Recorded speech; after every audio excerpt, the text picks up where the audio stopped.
Hey guys, I'm Eric Lucero. And I'm Paul Berezetsky. Of Sharpen the Axe on Talk Radio, powered by Pitbull Audio, and we are here today with our gifted string wizard, Sean Hutchinson of Hutchinson's Guitar Repair. How you doing, Sean? Excellent. Yeah? Yeah. Right on. So you are our resident tech here at Pitbull Audio. So how about you tell us a little bit about your history as a guitar repair technician? Yeah, I started tinkering, I guess, in high school with gear, as every boy who wants to play guitar. Grew up in a super musical house. My dad's a shredder, and his mom was a great piano player. So always grew up with music. Nice. And tinkered a little bit, and then yeah, started playing at church and running sound, and kind of was more in the pro audio side of things for a long time. But. Right on. But spent some time on the road with friends, with their band, kind of stage teching and faking as a guitar tech. Really just setting up the stage, setting up their amps and pedal boards and stuff, and then trying to take care of their guitars on the road as well. So that was kind of, I don't know, sparked my interest. Did your dad kind of show you around the guitar, or you're just tinkering on your own? Kind of No, figuring it out? This is before the internet. I yeah, this is like before YouTube, Yeah. and like I'm an old dude, so this is like. But before University of YouTube to learn everything. Exactly. Yeah. We didn't have that. I didn't even know that you could be a guitar tech like as a living. Mm-hmm. You know, like I didn't know that was a thing, that you could actually go to school for that. Yeah. So I was just messing around. I wanted to be a musician for sure, and I was like more of the singer-songwriter. My dad's definitely the shredder, Santana shredder. But so he wasn't more on the gear side. I mean, he's a great player, but wasn't a gear fanatic like all of us are now, because it also wasn't available, and it wasn't as affordable as it is now either. True. So yeah, I just kind of learned by doing it and messing around, and then had a great opportunity at a shop up in Carlsbad where I was at. So I was like teaching guitar, working odd jobs. I was on staff at a church part-time. I kept making a bunch of babies. So I needed to do something with my hands. I wanted to start doing more repairs and stuff. So I got hooked up with a great internship at Buffalo Brothers in Carlsbad, which was like. So this moonlights as a diaper changing station too? It's totally, Right, yeah. Two in one. That's why I have it carpeted. I keep it clean back here. It's a changing station. You know, it's like the family restroom. But yeah, so I had a great opportunity that just kind of landed in my lap at Buffalo Brothers, interning, and really cut my teeth there with like learning proper guitar repair technique. And So it was at Buffalo Brothers that you transitioned from being more of a stage tech, general stagehand, to being specifically a guitar tech and learning those appropriate skills. Yeah, I mean, I was on staff at a church overseeing the music worship ministry, so I was working with lots of stage gear and front of house and leading musicians, and so I knew that realm, and then I just had an opportunity from the repair department at Buffalo Brothers to come in and help do customer service and run the business side of things, but also learn proper guitar repair technique on really high-end gear too. It was like They had a good reputation for selling lots of high-end stuff, like we do here at Pitbull Audio. And vintage gear that came through the door, so it was a pretty rad opportunity. So not a lot of room for error with those kind of instruments. No, kind of a terrifying start. Must be. But they were really gracious, and all the guys there were great players, and I just had a really good opportunity. Nice. Yeah. So how long then from your start at Buffalo Brothers have you technically been a guitar technician then? I think it's about 7 years now. So I was there for a few years, and they had some business changes, and it eventually closed down. And so during that transition, I was crazy enough to try and start my own shop and do repair out on my own. Mm-hmm. And so I was doing that part-time and still doing ministry and on staff at the church. So. Yeah. And which is Hutchinson's Guitar Repair, the one you did on your own, is that still technically an operational thing, or is it Hutchinson's at guitar or at Pitbull Audio now? Yeah, so I had moved my shop a few different places and was operating under Hutchinson's, which is just a play on my last name.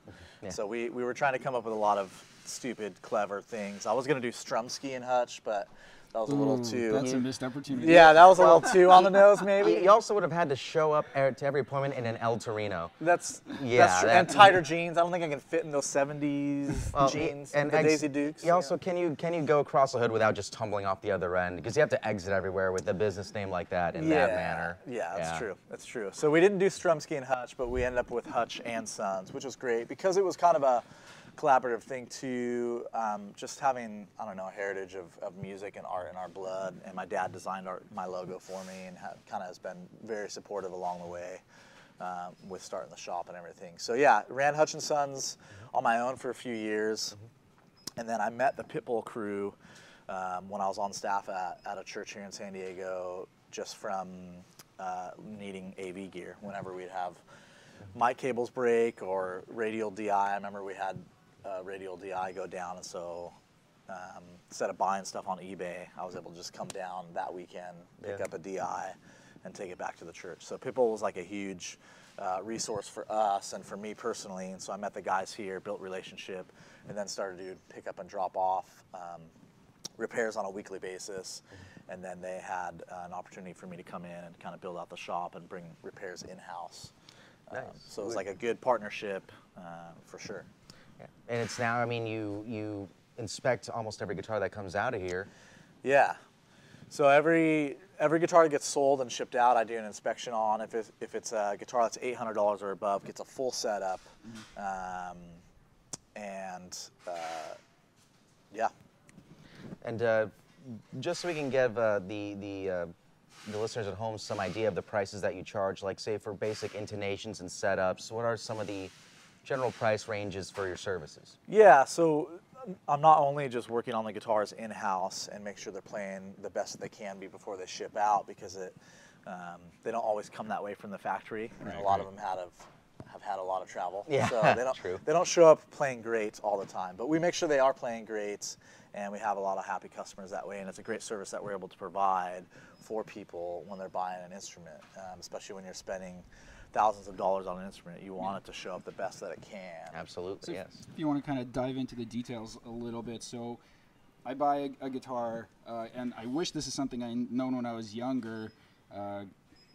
Something it's not always going to be playing quite right. What are the first most important things on a guitar that you can do to get the playability? Yeah, I think it's like a balancing act. You know, you have a wood instrument, steel strings on it, you've got a steel truss rod in it. It's going to be changed and affected by temperature, humidity, all those things. So that's why we put truss rods in instruments, so that you can adjust that. But really, neck relief, so having proper relief in the neck.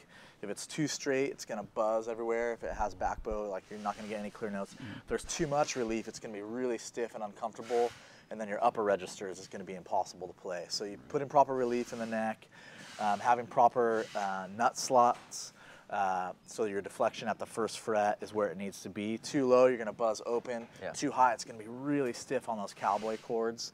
So we're making sure that there's proper slotted nut, and then your bridge height and saddle height has a lot to do with it as well. That's kind of the final thing of setting your string action. You know, we're measuring at the 12th fret and setting it up properly for acoustics and electrics. So it's kind of a balancing act, and then also pickup height matters a ton. If it's too close, it's not going to sound good. That magnet's going to mess with the string vibration. If it's too far away, you're going to get weak output. Right. So we're doing that, checking electronics, checking everything structurally, make sure it's good to go. Now, a lot of players will have their own kind of personal preference as to where they want, how much output they want, what kind of action they want. Yeah. If you don't have a way to communicate with someone, do you kind of have some sort of like a baseline that you shoot from? Yeah, I think there's kind of standard medium high action, which we're setting everything at, unless customer requests, which they do. You know, we have a lot of high-end gear that we sell, so customers will call in or go on chat with Eric and be like, hey, I want to set my action really low. I'm a shredder, like as low as possible. Yes. Or they're like, hey, I'm a strummer. You know, I'm a rhythm guy. So can you set the action properly? This guy, the Gretzos on the bench right now, customer wanted 11s on there with a wound third. He's a rhythm guy, and so he had a very specific request for how he wanted the action set up, and so that's what I'm here to do. You know, I'm a rhythm guy, so that's really easy for me to relate with. You kids at home, if you put a wound third on your guitar, don't try to bend it anymore. It's not going to work out well for you. Yeah.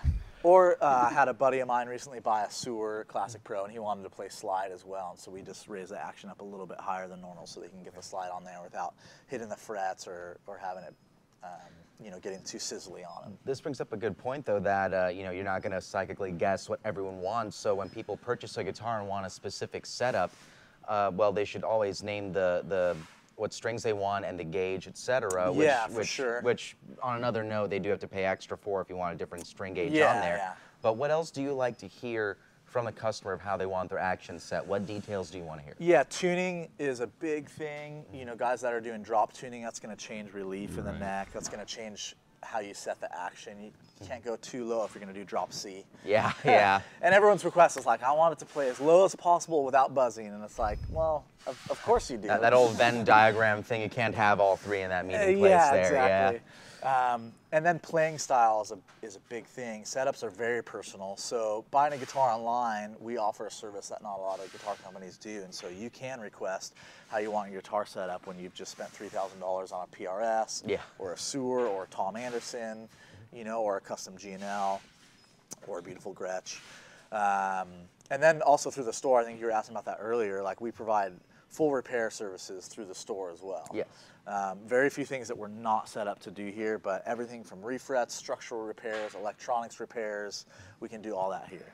So on that note, what is some of the larger repairs that you have taken over? Like, I know you've done a couple reconstructions or practically reconstructions. Can you give some details on some of those big jobs? But done quite a few refrets lately on just restoring guitars that have, you know, hit that 400,000 mile mark, like an old Toyota, and need some love.